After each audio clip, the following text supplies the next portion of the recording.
No, yeah. All right. There you go. Priscilla's asking, I'm just going to rapid fire a few of these because they keep on coming. Okay. What's your follow-up process for trade shows? Is there a keep campaign available for the SDR to know who to call? I don't think there's a keep campaign per se.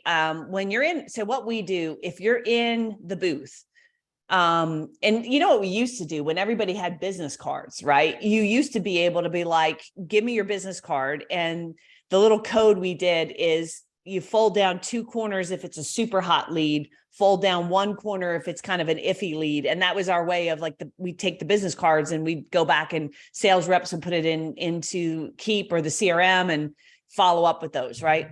Now with all this badge scanning stuff, so I think part of it is you got to think of your marketing plan. You got to get people to the booth. Number one. All right. You got to have a plan for that. So at DattoCon, we did what was it? Did we do a message in the app, Jeff, or was it from stage or something? And we gave away the Yeti to. Yeah, we did both messaging in the app and also a fun wrap from stage. Right. Yeah. Aaron. Yeah, if anybody needs someone who can wrap a sales message from stage, I will rent Aaron to you. Okay. No guarantees of performance. Just all right. Anyway, and he did a good job. It was funny.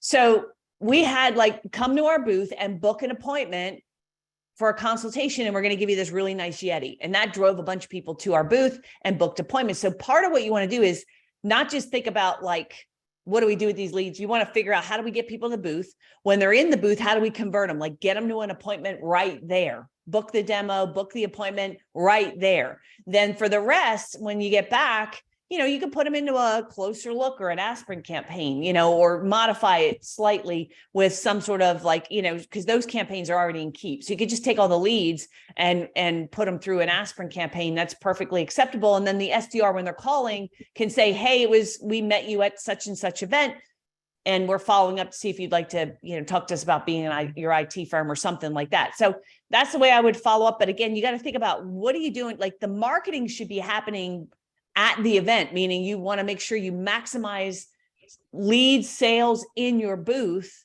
And then the follow-up, obviously, the other thing, because we don't have the business card trick, what my sales reps will do, because I'll have a couple sales reps, they can take a picture of their badge or they'll write their name down, and then they know that's my hot list.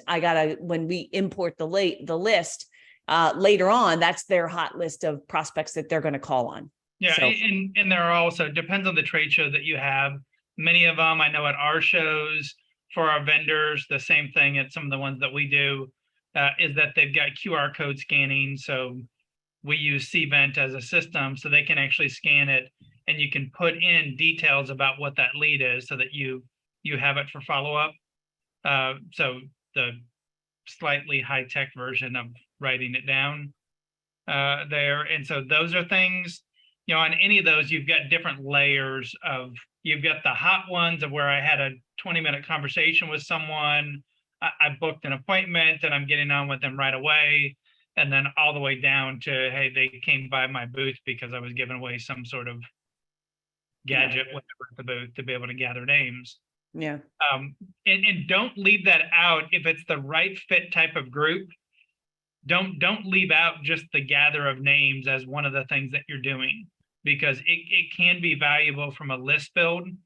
So if you take an example of us, of when someone goes to a producers club meeting, they know that they're going to get everyone that's in attendance there as a sponsor is anywhere between about $1 to $20 million of an MSP. 1 million is our lowest level of our producers club members from a revenue side. So it's a good solid prospect for many of our sponsors.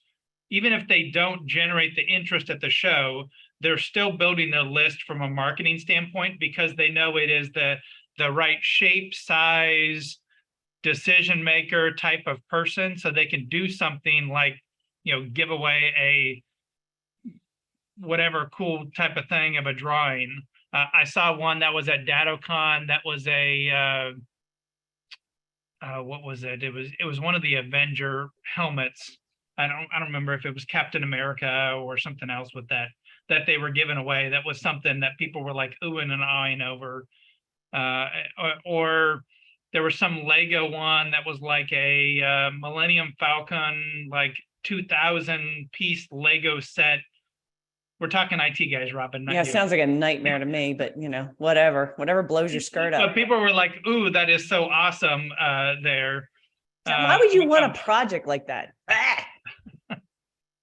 Of getting those, and so, but that attracts names of, even if you know you have the right audience, you know, don't just do this at a normal trade show. If it's like a Chamber of Commerce event, you're going to get the list of a bunch of people that are not a right fit for you, because you got to sift and sort through all of them. If you know it's the right fit of the right audience, say you're at a legal convention, and everyone there are the legal administrators or whatever it might be.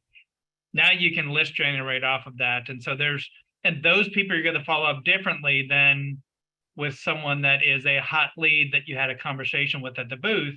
You can drop them into your prospect system to be able to cultivate that lead. Mhm.